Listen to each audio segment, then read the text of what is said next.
তো দেখুন, নমস্কার আপনাদের সবাইকে। তো দেখুন, বেগুনি করব, আর হচ্ছে সীতাফলের হচ্ছে বড়া করব, আর বাঁধাকপির বড়া। আগে ছুলে নিতে হবে, উপরটাকে ছুলে নিচ্ছি, উপর থেকে খোসাটা। বাঁধাকপিটা একটু কেটে নিচ্ছি। দেখুন, সবার প্রথমে ধুয়ে নিচ্ছি ভালো করে জল দিয়ে। দেখুন, আমি কেটে নিচ্ছি ছোট ছোট করে পিস করে। দেখুন, বেগুনটাকে কেটে নিচ্ছি। তো দেখুন, কুমড়োটাকে কেটে নিচ্ছি পাতলা পাতলা করে। দেখুন, পাতলা পাতলা করে কেটে নিয়েছি কুমড়োটাকেও। তো দেখুন, লঙ্কাগুলো কুচি কুচি করে কেটে নিচ্ছি। দেখুন, পেঁয়াজগুলো কুচি করে কেটে নিচ্ছি। বেসন দিয়ে দিচ্ছি চামচ, ধনিয়া পাউডার 1 চামচ, সাদা লবণ 1 চামচ, কালো লবণ, অল্প একটু কালো জিরি। এবার একটু জল দিয়ে দিচ্ছি অল্প অল্প করে।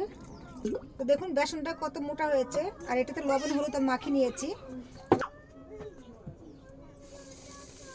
তো দেখুন, ভাজা হয়ে গেছে, তুলে নিচ্ছি। এক পাশ হয়ে গেছে, এক পাশে উল্টে দিচ্ছি। এবার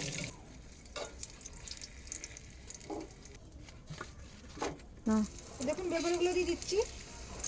তো দেখুন, এইগুলো যে ভেজেছি এই বেসনের মধ্যে এটা হয়ে যাবে। তো এটা এর মধ্যে মিক্স করে নিচ্ছি আমি। তো দেখুন, এগুলো মাখানো হয়ে গেছে বাঁধাকপিগুলো। তো আমি এগুলো দিয়ে দিচ্ছি ছোট ছোট করে। এইগুলো হয়ে গেছে, তো তুলে নিচ্ছি। তো দেখুন, এইগুলো রেখে দিচ্ছি, এগুলো ভাজা হয়ে গেছে। তো দেখুন, এখানে বাঁধাকপির বড়া হয়ে গেছে, এখানে বেগুনি, আর এখানে কুমড়োর বড়া। তো কাদের ভালো লেগেছে আপনারা কমেন্ট করে বলবেন।